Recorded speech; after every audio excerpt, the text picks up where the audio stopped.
Bonjour tout le monde. Merci de nous avoir fait confiance pour avoir loué notre VR. Alors, c'est un VR. Là, c'est un Tour Majestic 28A. Donc, il a 12 pieds de haut, 28 pieds de long et 10 pieds de large. Bien important à savoir lorsqu'on passe en quelque part.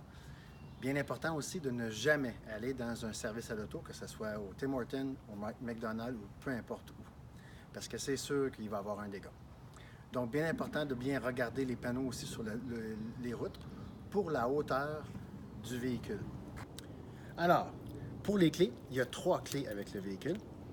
Il y a la clé principale qui ouvre les portes et démarre le véhicule. Ensuite, on a la clé argent qui est pour l'ouverture de la porte de côté. Et puis, on a la clé dorée pour l'ouverture des coffres. Donc, dans le véhicule, vous allez retrouver tout ce que vous avez besoin pour faire du camping. À l'avant, ici, on a un coffre. Dans le coffre, lorsqu'on l'ouvre, on peut le laisser tenir ouvert. On a le tapis de sol pour le mettre au sol lorsque vous êtes au camping, afin d'éviter de s'aller à l'intérieur du véhicule. On a aussi 2 sacs avec des chaises de camping. Et dans ce petit coffre-là, ce qui est aussi important qu'on retrouve, c'est la baguette pour l'ouverture de l'auvent. Dans le grand coffre à l'arrière, le coffre est accessible à partir des 3 portes. Les portes du côté gauche, conducteur, arrière, et du côté droit, côté passager, accèdent au coffre à l'arrière. Dans le coffre, vous allez retrouver en fait ce qu'il vous faut pour faire un barbecue. Le barbecue se branche sur la propane du véhicule, on va le montrer un peu plus tard. On va retrouver aussi le balai, la mop, et ici on a une table. Ici, sous le barbecue et la glacière, on retrouve une table. Si vous la dépliez, vous pouvez vous en servir lorsque vous êtes au camping. Pour le soir, si vous voulez avoir un peu plus clair à l'intérieur du coffre, on peut aussi allumer la lumière qui nous donne accès au coffre et il nous éclaire l'espace pour qu'on puisse bien voir. Bien important, dans le coffre, la limite de poids qu'on peut mettre à l'intérieur du coffre, c'est 500 livres. Le coffre est aussi équipé pour pouvoir faire du boondocking. Si on ouvre la porte à l'arrière ici, on se retrouve en fait avec un espace où on peut mettre de la glace et tous nos drinks à l'intérieur. Dans cet espace-là, on va retrouver en fait ça ici. On enlève le coffre et on peut mettre toute la glace et c'est spécialement fait pour ça, donc l'eau s'écoule. De l'autre côté, côté conducteur, on va retrouver en fait tout ce qu'il faut pour mettre de l'huile dans le véhicule.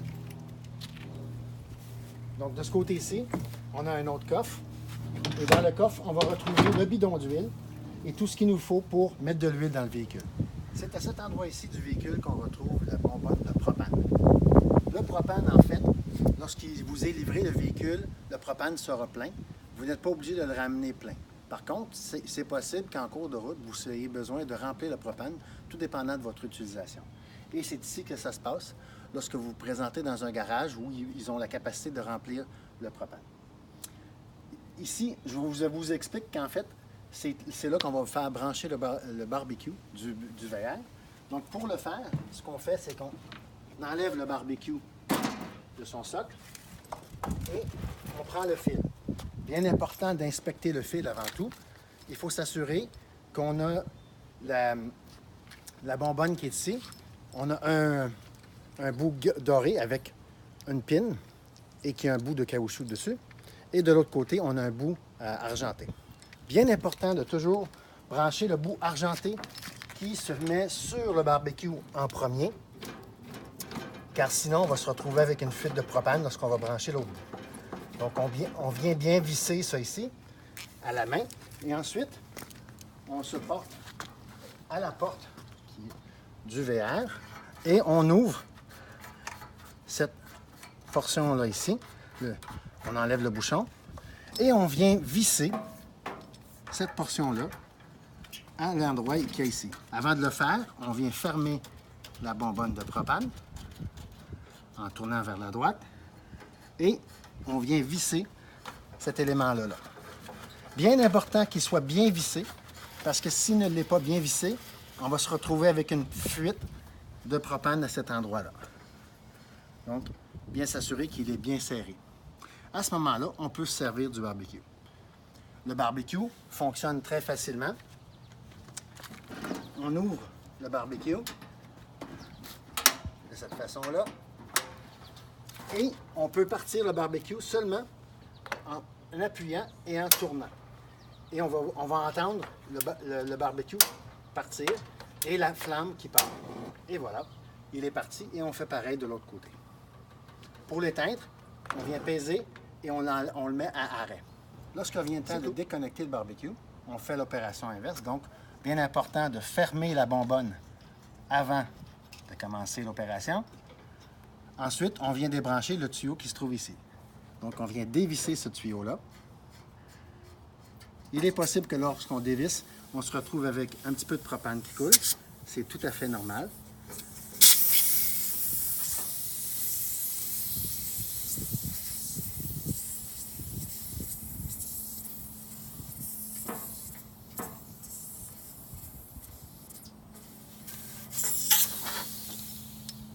Et voilà. Et on remet le bouchon à sa place. Comme ça. Et c'est tout. Ensuite, on vient enlever le fil qui se trouve sur le barbecue. On le dévisse. On roule notre hose, notre boyau, qu'on met dans le fond de la boîte. Comme ça. On vient mettre notre barbecue sur le dessus. Et on remet le barbecue. Lorsqu'il vient le temps de brancher le véhicule au camping, à l'électricité, ou à la maison, on ouvre la porte qui est ici. Bien important de voir qu'en fait, lorsqu'on est en route avec le véhicule, la prise se trouve être branchée dans le socle qu'il y a ici. Parce que c'est la génératrice qui vient alimenter l'électricité lorsqu'on la démarre. Et pour qu'on puisse avoir l'électricité à l'intérieur, le socle, la prise doit être branchée dans le socle. Lorsqu'on arrive le temps de se brancher au camping, on enlève la prise. Sur la prise, vous allez revoir, en fait, ici, une prise qui n'est pas commune dans une maison. Ça, c'est ce qu'on appelle une prise 30 ampères. Souvent, quand vous êtes au camping, vous allez trouver ce type de prise-là. Par contre, si vous voulez le brancher à la maison, il y a un adapteur qui nous permet de transférer une prise 30 ampères à une prise 15 ampères. Les prises 15 ampères et 20 ampères sont les prises qu'on connaît à la maison. Bien important de savoir que souvent, dans les campings, on a une prise 20 ampères. Important, l'air climatisé du toit ne fonctionne pas sur une prise 15 ampères. On va abîmer le compresseur si on le fait. Elle peut fonctionner sur 20 ampères minimum. Donc, pour faire fonctionner, on doit être dans un camping avec un accès 20 ampères ou avec une prise 30 ampères. Jamais, dans une maison, on peut faire fonctionner l'air climatisé. Lorsqu'on a terminé de faire du camping et qu'on débranche le fil, pour le resserrer, en fait, on vient tourner le fil à l'intérieur de la boîte, de cette façon-là. Et, bien important, lorsqu'on arrive vers la fin, de toujours rebrancher la prise dans le socle du VR pour qu'on puisse avoir de l'électricité si on démarre la génératrice. Lorsqu'on démarre le véhicule pour aller faire du camping, on vous suggère toujours d'avoir fait le plein d'eau fraîche avant le départ, afin que si vous voulez arrêter en cours de route, que vous puissiez utiliser tout ce qu'il y a à l'intérieur du véhicule. Pour remplir l'eau, en fait, il y a deux façons. On a accès à un boyau qui se trouve ici, dans un compartiment barré.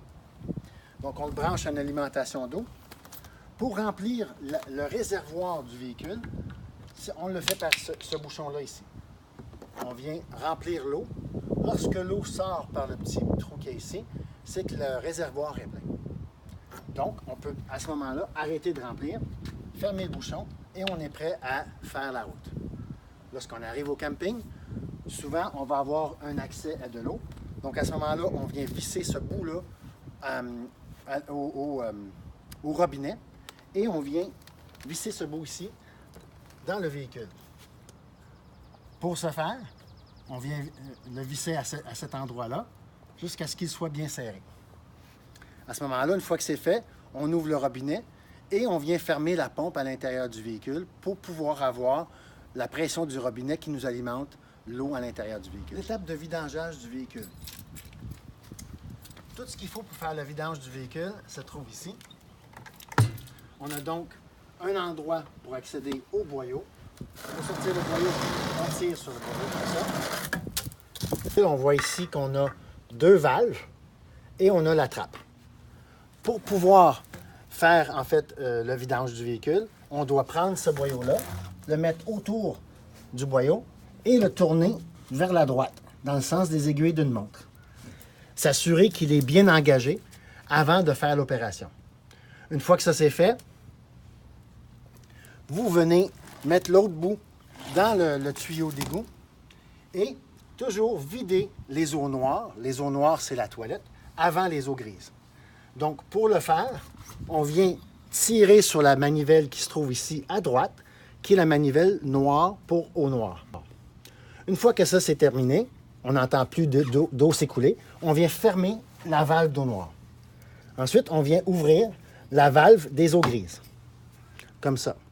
L'eau va s'écouler et l'eau grise étant provenant en fait des éviers et de la douche, va venir rincer votre boyau pour le rendre un peu plus propre. Bien important lorsque vous faites votre dernière vidange, de nous rapporter le véhicule avec les deux valves ouvertes. Si elles ne sont pas ouvertes, en fait, vous allez encourir des frais supplémentaires. L'utilisation de l'auvent. La baguette pour ouvrir l'auvent se trouve à l'intérieur du coffre ici. Donc, on doit la sortir avant de commencer l'opération. Pour ouvrir l'auvent, en fait, il se retrouve ici, vous allez voir des tables qui sont noires à l'arrière.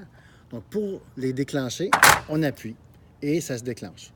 On fait la même opération des deux côtés. En même temps, on dévisse la vis qui se trouve à l'arrière, comme ça, pour qu'elle soit lisse. On va de l'autre côté et on slack la vis. Une fois que c'est fait, on vient de ce côté-ci. Avec la pôle, on tire sur le piton pour qu'on puisse ouvrir l'auvent. Et on vient tirer pour ouvrir l'auvent.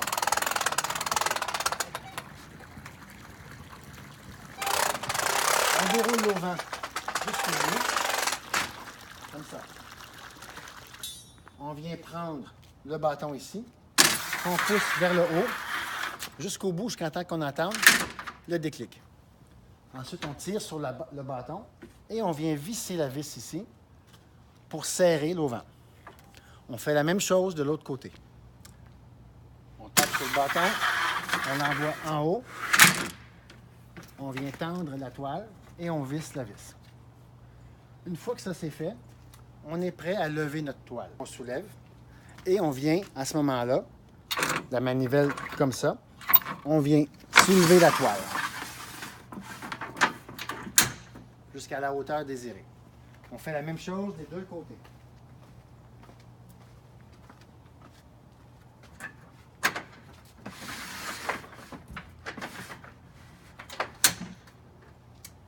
Bien important lorsqu'on soulève la toile, de savoir qu'en fait, il faut toujours laisser un angle à la toile pour que l'eau puisse s'égoutter. Donc, l'arrière, on vous suggère l'arrière, doit être plus bas que l'avant, afin que l'eau puisse s'égoutter vers l'arrière. Bien important aussi de ne jamais partir à l'extérieur, voir un film ou peu importe, aller à la plage, en laissant l'auvent ouverte. L'auvent doit toujours être fermée lorsqu'on n'est pas là. Elle doit aussi être fermée lorsqu'on est couché à l'intérieur du véhicule. Ne jamais se coucher avec l'auvent ouverte. Pourquoi? Parce que s'il y a un orage, il y a des gros vents, en fait, la toile peut s'arracher et causer beaucoup de dommages. La ganse qui se trouve ici, on peut la tasser vers de ce côté-là et on peut la mettre autour du poteau lorsqu'on utilise l'auvent pour pas qu'elle nous gêne. Pour défaire l'auvent, on fait les opérations en sens inverse.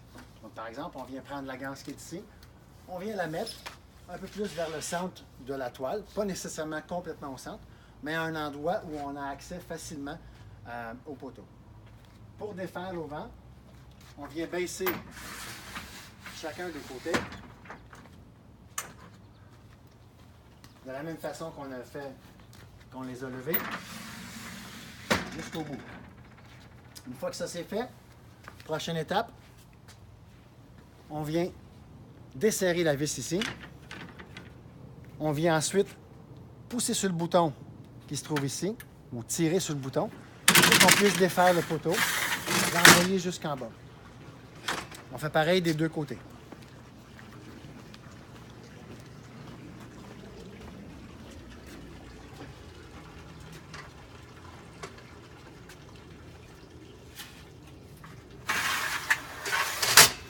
Comme ça. Une fois que ça c'est fait, on est prêt à soulever, à laisser s'enrouler la toile. On vient prendre notre bâton parce qu'on en aura besoin. On vient pousser sur le bouton noir vers le haut, ce qui déclenche le mécanisme de la toile qui va s'enrouler toute seule. Bien important de tenir la toile et ne pas la laisser s'enrouler toute seule, et aussi de bien tenir la ganse pour qu'on puisse y avoir accès pour la dérouler. On vient enrouler la toile au complet. Ensuite, l'opération la plus importante de tout, surtout si on démarre avec le véhicule, c'est de venir enclencher les poteaux en les serrant ensemble et venir serrer la vis qui se trouve au bas. On fait la même chose des deux côtés. On vient serrer les poteaux et on serre la vis. Et maintenant, on est prêt à démarrer avec le véhicule. Le véhicule, il se conduit comme tout autre véhicule, automatique, c'est-à-dire que lorsqu'on est à l'intérieur du véhicule, on tourne l'ignition pour démarrer le véhicule et on prend le bras ici qu'on tire vers nous pour le mettre en D pour drive, pour aller vers l'avant, ou en R pour aller vers reculons. Sur le bras de vitesse, il y a un petit bouton où on voit en fait une remorque. On appuie dessus pour enlever le frein moteur. Le frein moteur est utilisé en montagne à chaque fois, donc quand on monte et quand on descend. Quand on monte, en fait, il va garder les vitesses un peu plus élevées afin d'économiser l'essence. Et en descendant, il va nous permettre de ralentir le véhicule sans appuyer sur le frein. Le bouton est ici. Très important lorsqu'on est en conduite en montagne, surtout en descendant, l'utilisation des freins. C'est un véhicule de ce poids ici, on ne peut pas appuyer sur les freins tout le temps. Lorsqu'on est en descente et qu'on va rapidement, toujours utiliser le frein moteur. Et lorsqu'on démarre en haut d'une côte, admettons qu'on veut garder une vitesse de 100 km/h dans la côte, on démarre la côte à 95 en descendant. Lorsque le véhicule atteint une vitesse à laquelle on n'est pas confortable, exemple 110 km/h, on appuie sur le frein de façon très importante pour le ralentir à 95. On relâche le frein. Lorsque le véhicule accélère et atteint une vitesse de 110, on réappuie sur le frein pour le ralentir. Très important de ne pas constamment mettre le pied sur le frein, car on va faire surchauffer les freins et on va manquer de frein. C'est une importante distinction entre un véhicule de ce poids-ci et un véhicule de promenade normal. À chaque plein d'essence, il faut vérifier l'huile. Ce type de véhicule-là utilise de l'huile tout le temps. Pour vérifier l'huile, on ouvre le capot en appuyant, en tirant sur la manette ici, et on va vers l'avant du véhicule. Une fois qu'on a tiré sur la manivelle, le capot va être élevé un petit peu comme ça. Pour ouvrir le capot, on vient en fait déclencher la clenche qui se trouve sous le capot, un petit peu à droite du centre. On vient la tirer vers le côté passager pour ouvrir le capot. On tient le capot de cette façon-là. Pour vérifier l'huile à l'intérieur du moteur, il y a une manette jaune qui se trouve ici à l'intérieur du moteur qu'on vient tirer pour faire la vérification de l'huile. On vient vérifier le niveau d'huile avec une manette. Si on voit des X, ça veut dire qu'il faut rajouter un petit peu d'huile. Et si on va vers le bas, il manque 1 litre d'huile. Donc, bien important de rajouter de l'huile. Le rajout de l'huile se fait de ce côté-ci. Le bouchon se trouve ici. Vous allez avoir un entonnoir rouge qui se trouve à l'intérieur du compartiment arrière. On vient ouvrir le bouchon pour mettre de l'huile. Bien important de replacer le bouchon avant de redémarrer le véhicule. Comme ça. C'est tout. Le véhicule vous permet d'être complètement autonome. Comme vous voyez, il y a des lumières un peu partout. qu'on allume comme ça. D'un côté, on peut allumer une lumière. De l'autre côté, on peut allumer les deux lumières. Le véhicule vous permet de pouvoir rester à l'intérieur du véhicule en étant confortable avec le système de chauffage ou le système de climatisation qui se contrôle par le panneau ici. Pour l'utiliser, c'est simple. On appuie sur le bouton en bas qui est On-Off, qui va nous changer d'un mode fan à un mode cool ou un mode furnace. Furnace, c'est pour le chauffage. Pour régler la température, on appuie sur le bouton plus ou le moins pour mettre la température désirée. Dans les deux cas, soit la climatisation ou soit la fournaise. Un truc, des fois, quand on allume la fournaise, on peut se retrouver avec la climatisation dont la fan va partir, le ventilateur. Donc, s'assurer qu'il est en mode automatique.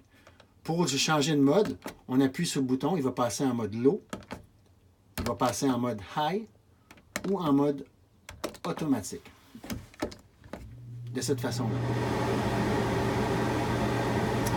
Le véhicule fonctionne avec deux sources d'énergie. On a la batterie qui nous alimente les lumières, qui nous alimente aussi la fan. Il y a une lumière ici dans le compartiment, puis il y a aussi la fan ou le ventilateur pour le poêle. Pour faire fonctionner le micro-ondes, le climatiseur et la télé. Ces trois éléments-là demandent du courant alternatif 120. Afin de les faire fonctionner, on a donc le choix d'être branché sur une alimentation continue à partir d'une maison ou d'un camping ou de faire démarrer la génératrice, que je vais vous montrer un peu plus tard.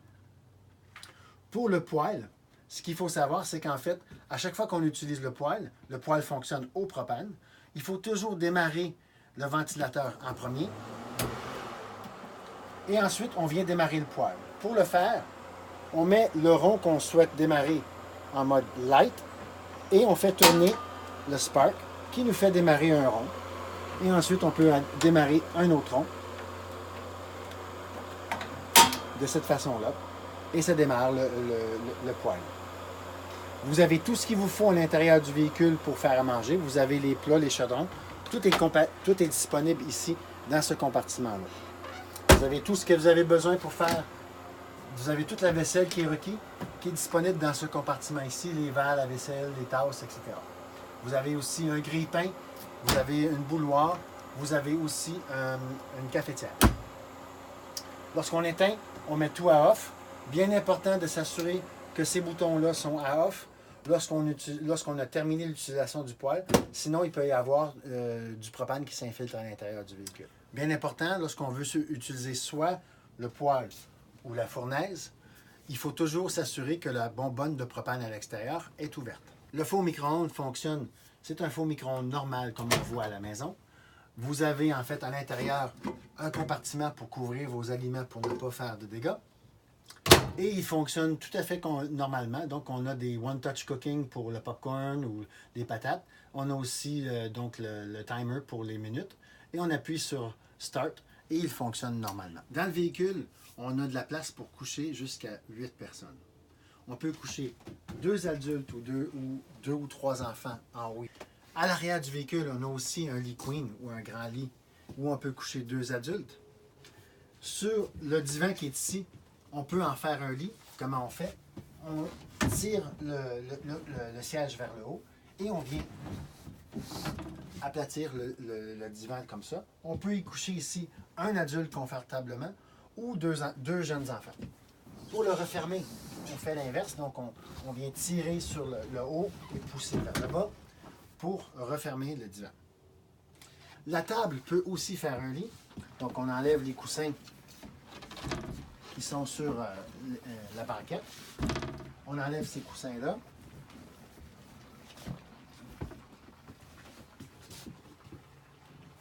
On vient lever la table. On enlève le poteau qu'on vient déposer ici et qu'on va serrer à un endroit plus tard. On vient lever la table de cette façon-là. On vient l'aplatir dans le fond ici. Et on vient placer nos coussins pour faire le lit. De cette façon-là.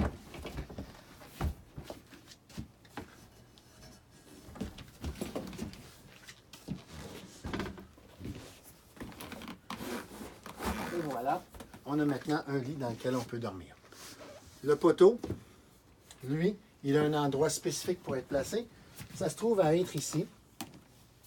On peut ensuite l'enfiler et le mettre là pour la nuit. Lorsqu'on a terminé l'utilisation du lit, ce qu'on fait, c'est qu'on vient enlever les coussins. Donc, on fait l'opération inverse.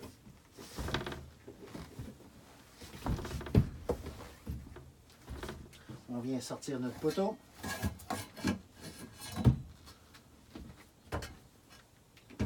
On soulève la table, qu'on vient replacer comme ça. On replace notre poteau à sa place. Et voilà, on a une table. Ensuite, il nous reste qu'à mettre nos coussins en place pour refaire la banquette.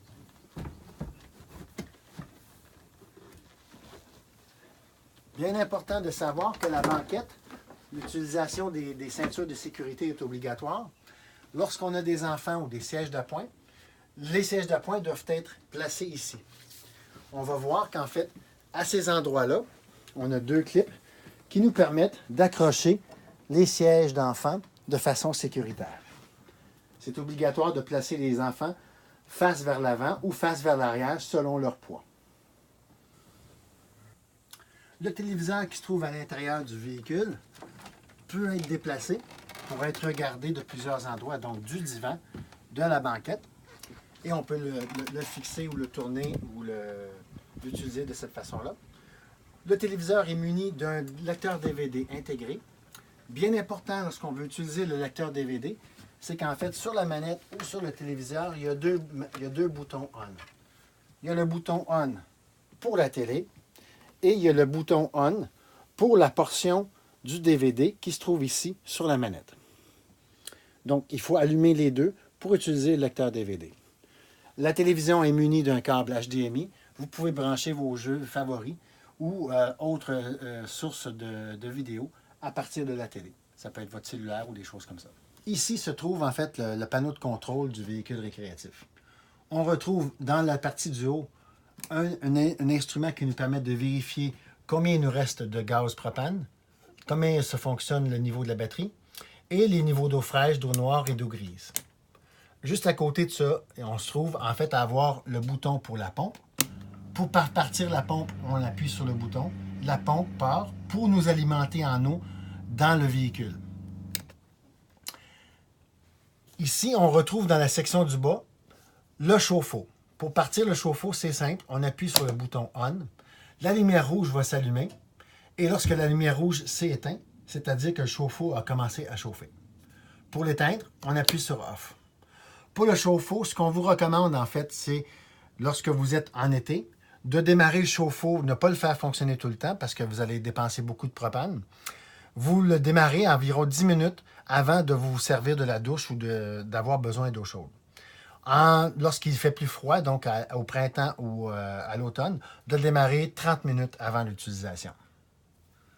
À droite du chauffe-eau se trouve en fait la génératrice. Pour utiliser la génératrice, ce que l'on fait, c'est qu'on appuie sur le bouton stop jusqu'à ce qu'on ait une lumière rouge qui s'allume. Et ensuite, ça nous permet de démarrer la génératrice. La génératrice est démarrée et vous l'entendez tourner. Elle va fournir l'électricité dans le véhicule récréatif. Et on a ici un compteur qui va nous permettre de montrer combien d'heures on a utilisé la génératrice. Pour éteindre la génératrice, on appuie sur le bouton stop jusqu'à ce que la génératrice ait fini de tourner. L'utilisation du frigo. C'est relativement simple en fait. On retrouve deux pitons sur le frigo. On a un bouton pour le on-off et l'autre bouton pour le mode gaz ou le mode automatique. En fait, c'est très simple. On n'utilise pas ce bouton-là. On le laisse en mode automatique, donc enfoncé. Et on appuie sur le bouton on. Donc, il va choisir l'électricité s'il y a un courant qui est fourni, donc un courant alternatif. S'il n'y a pas de courant alternatif, il va se mettre en mode gaz. Bien important de savoir, c'est qu'en fait, un frigo de VR n'est pas un frigo de maison. Il prend environ 6 à 8 heures avant d'être froid. Donc, pas s'attendre à avoir en fait beaucoup de fraîcheur à l'intérieur du véhicule et ne pas constamment ouvrir la porte pour lui permettre de refroidir. Ça aide aussi beaucoup si on met des ice packs ou si on met des aliments qui sont déjà frais dans le compartiment. Le véhicule a 3 bouches d'aération. Une dans la chambre, une dans la salle de bain et une à l'avant au-dessus du lit de la capucine. Les 3 sont munis de capots à l'extérieur qui nous permettent d'utiliser ces bouches d'aération-là, même s'il pleut et même si le véhicule est en mouvement. Donc, vous pouvez à tout moment ouvrir la trappe. Bien sûr, s'il fait froid dehors ou si vous avez frais la nuit, on vous recommande à ce moment-là de le refermer. L'utilisation est simple. On tourne vers la droite pour l'ouvrir et on tourne vers la gauche pour le refermer. Le véhicule est muni dans le véhicule 6 endroits qui sont ouvrables. Donc, 2 à l'arrière dans la chambre, 2 à l'avant, donc près de la table et du divan, et 2 dans la capucine. Pour les ouvrir, juste ouvrir, cliquer sur la planche comme ça pour les ouvrir. Il y a 2 fenêtres qui sont des sorties de secours. L'utilisation de la sortie de secours est simple. Donc, on ouvre, on tire sur cette manivelle-là pour pouvoir pousser sur la fenêtre afin qu'elle s'ouvre. Bien important, on vous recommande de ne pas ouvrir les fenêtres lorsque le véhicule est en mouvement parce que ça crée beaucoup de courant d'air à l'intérieur du véhicule. Et ça peut briser les moustiquaires.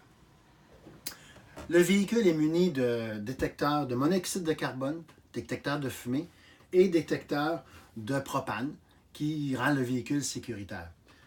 Vous allez trouver ce détecteur de monoxyde de carbone et de propane ici vers le bas. Si vous entendez soit le détecteur de monoxyde de carbone ou de propane crier ou le détecteur de fumée, bien important de sortir du véhicule, ne pas allumer de lumière, ne pas utiliser aucune source de propane ou d'allumer les ronds du poêle. Il faut sortir immédiatement hors du véhicule. Le détecteur de fumée se trouve ici, à l'entrée de la porte. Donc, pour le tester, on appuie sur le bouton au centre. Vers le pas de la porte, on retrouve aussi la bonbonne d'extincteur de feu. À côté de la table se trouve en fait une autre fenêtre et une sortie de secours qui s'utilise comme l'autre. Par contre, il y a quelque chose de particulier ici, c'est que la génératrice se trouve juste en bas de cette fenêtre-là. Donc, bien important lorsqu'on utilise la génératrice de ne pas ouvrir cette fenêtre, car il peut y avoir des émanations provenant de la génératrice qui rentrent à l'intérieur du véhicule et ainsi avoir une intoxication au monoxyde de carbone. Alors, sur ce, je vous souhaite bon séjour au Québec et au Canada et bonnes vacances. Et peu importe où vous allez, beaucoup de plaisir, le tout en sécurité. Merci de nous faire confiance.